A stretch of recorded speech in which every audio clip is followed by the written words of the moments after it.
Two children have died so far after receiving the treatment for leukemia at the Georgetown Public Hospital. 7-year-old Corwin Edwards succumbed on January 14, and 3-year-old Rashini Sigobin died on January 18. Another patient, 6-year-old Sharizar Mendonza, is currently on life support at the institution. Newsroom spoke with the aunt of Mendonza, Azina Bakraj, Monday. She said that on December 8, Mendonza's family noticed that she had a fever and some bumps on her neck.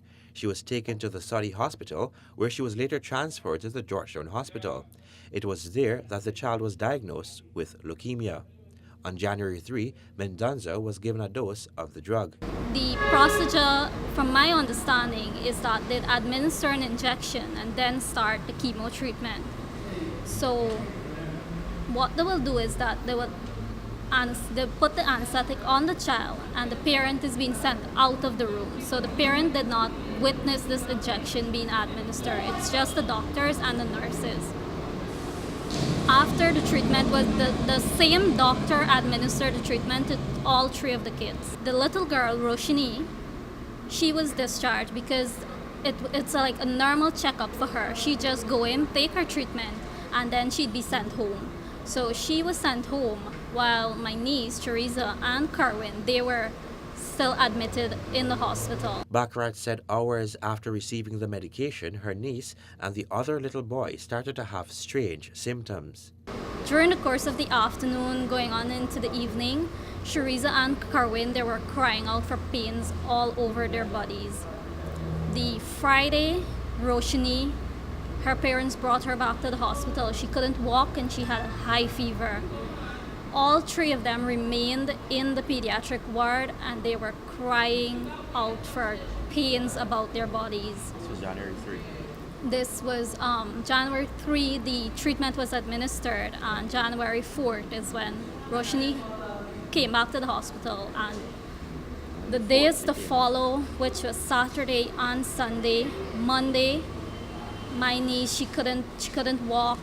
She wasn't speaking much. Carwin, same thing with him. He was crying for pains. The Tuesday morning, Carwin passed away, and Shariza and Roshini, they were rushed to the ICU. The children, according to Bakraj, were in a state of paralysis and were placed on life support.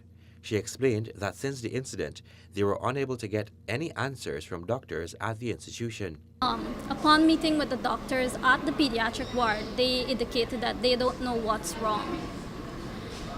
Since then, we have been trying every day to talk to them to get an understanding, because it was really a weird situation.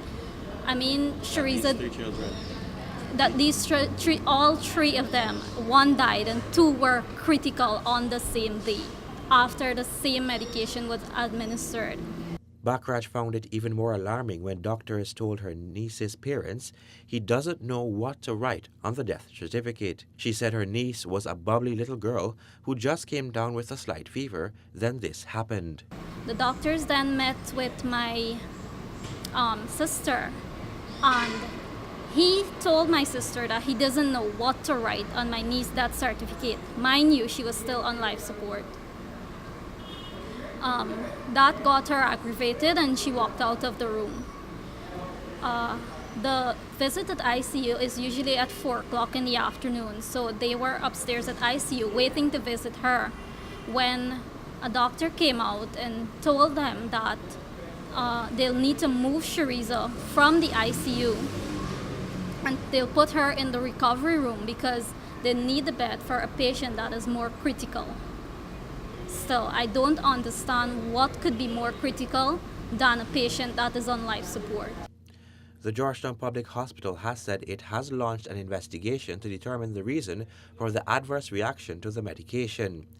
It said the investigation involves the interviewing of all medical persons directly involved, along with the assessment of the medication administered.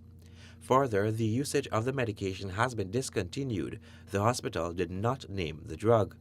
The hospital expressed sincerest condolences to the parents, relatives, and friends of the children who were involved in what is called this tragic situation. and assured that it will provide full answers upon completion of the investigation. Reporting for the newsroom, Calvin Abrams.